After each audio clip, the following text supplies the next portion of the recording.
Hello, this is Alexia again. Today we're going to be looking at how patterns can be used to calculate the sum of all even fractional parts between 0 and 1.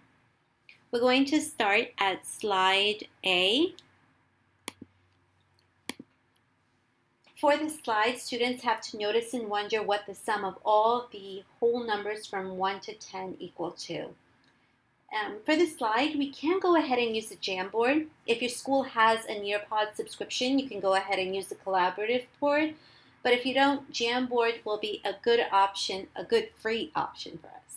So Jamboard is a Google app that allows students to interact on the same page. Similar to a Google Doc, all students can work on the same piece at the same time. You know your students best, so if you know your students won't delete others' work, this will allow them to edit and work on it together. And if you think that maybe some of your students might accidentally delete other kids' work, then you might want to go ahead and record their responses and send them a view-only copy later. So let's go ahead and set this up. So first we're going to take a snapshot of this slide. So if you're on a Mac computer, you're going to press Command-Shift-4, and then it's going to give you a little T where you can just hover over it and take a picture. If you're on a non-Mac computer, then just search for the snipping tool and you'll be able to take a picture of the slide that way. Okay, so now we're going to add that image to a Jamboard. So I'm just going to open up a new tab here. So once you open up on a new tab, you're going to see those little 9 dots. Click on it, click on Jamboard, and it'll take you to Jamboard. So I have one set up here. I've named it 5G Day 47. What we're going to do is add that slide. So you can click on that little landscape image here, and I'm just going to add it from my desktop. There it is, and it's inserting it here.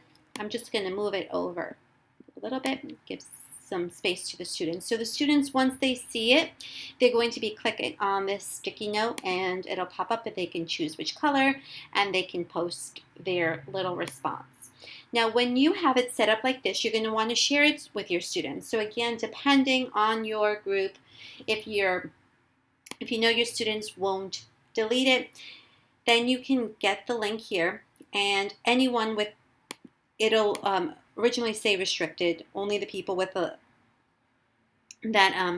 only people added can open with this link. You're going to want to change it to anyone with the link, and then here in the option where it says viewer, if you know your students won't delete, they're very tech savvy and they know what to do, you might want to switch it to editor so that they can work on it live with everybody else in class.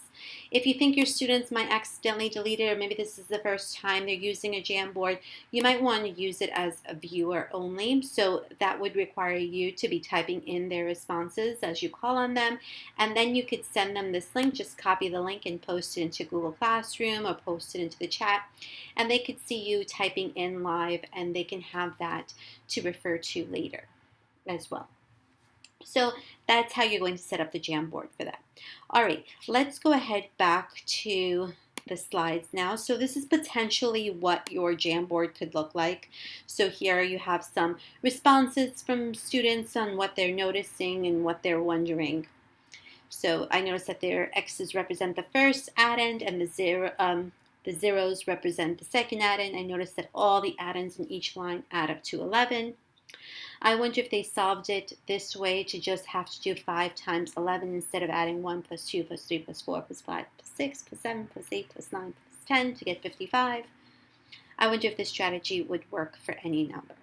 So some of the noticings that the students might ask you or share. So let's move ahead to the next slide. So this is slide C. I'm just going to minimize this just a little bit. Okay. So find the sum of the fractional units 0/4 to 4/4. Write the sum as a mixed number. So students here again, similar to what we just saw, have to add up all these numbers to find the sum of all these fractions from 0/4 to 4/4. So most students probably go with the sample that is following this slide on slide D, where they're just adding 0/4 plus 1/4 plus 2/4 plus 3/4 plus 4/4 in a long number sentence. Another way that we can encourage them to solve this is by grouping the fractions that we know will total a whole. So 0/4 plus 4/4 gives us a whole. 1/4 plus 3/4 gives us a whole. And then we have 2/4 remaining. And it will give us a total of the total sum of being 2 2/4, or if they simplify, 2 1/2. Okay, let's skip ahead now to slide E with a similar problem here. Now students have to find the sum of the fractional units from 0/6 to 6/6, and they're going to write the sum as a mixed number. Again, you might have students just adding it up, but they should also be thinking, well, because the denominator is not changing, they should also be thinking, well, I just solved what the fractional parts from 0/4 to 4/4 is. They should know that, okay, when I get here, it's going to be 10/6. So all I have to add here is the rest, right? So we want them to start noticing that they can just kind of add on to their answer as well. And here we have a sample response where, again, they're grouping the fractions that will total a whole so that they don't have to sit there and change the fraction that's greater than 1 into a mixed number. So here they're adding 0/6 plus 6/6 gives you a whole, 1/6 plus 5/6 gives you a whole, 2/6 plus 4/6 gives you a whole, and then you have that always that remainder of a half being left behind because you have an odd number of add-ins, and you're getting here 3 pairs, and then that half remaining. So you could also have the students kind of think of it as a rainbow where we're pairing up these numbers, and when we pair them up it's a whole, and what's left over would be the half in this case. So you want students to kind of start to noticing this pattern happening. And again, they're going to have another example here where now we're dealing with eighths. So again, same idea. Here you see a student that's using fraction strips to kind of model what is happening here.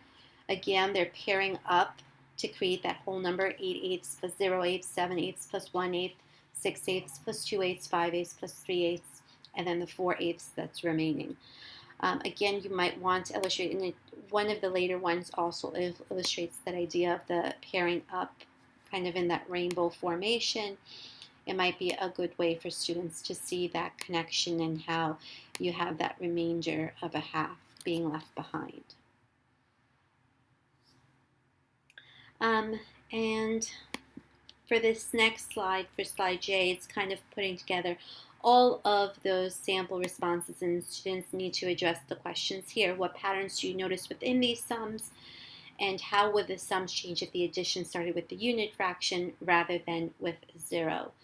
So some of the noticings that students might share with you is that if they noticed that all the sums have a fractional part of a half, so we notice the half here, the half here, the half here and here, they might notice that half the denominator gives us that whole number.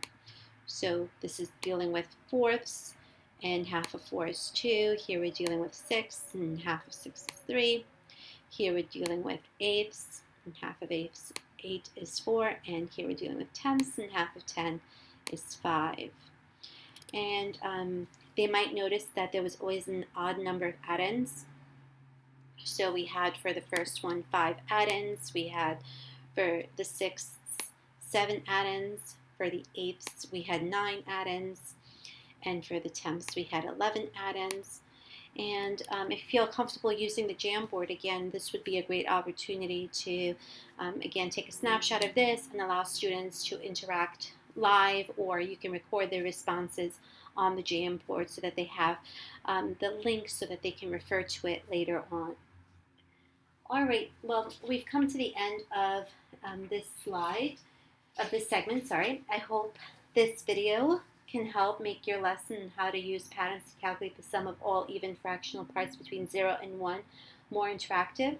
I'll see you next time. Bye-bye.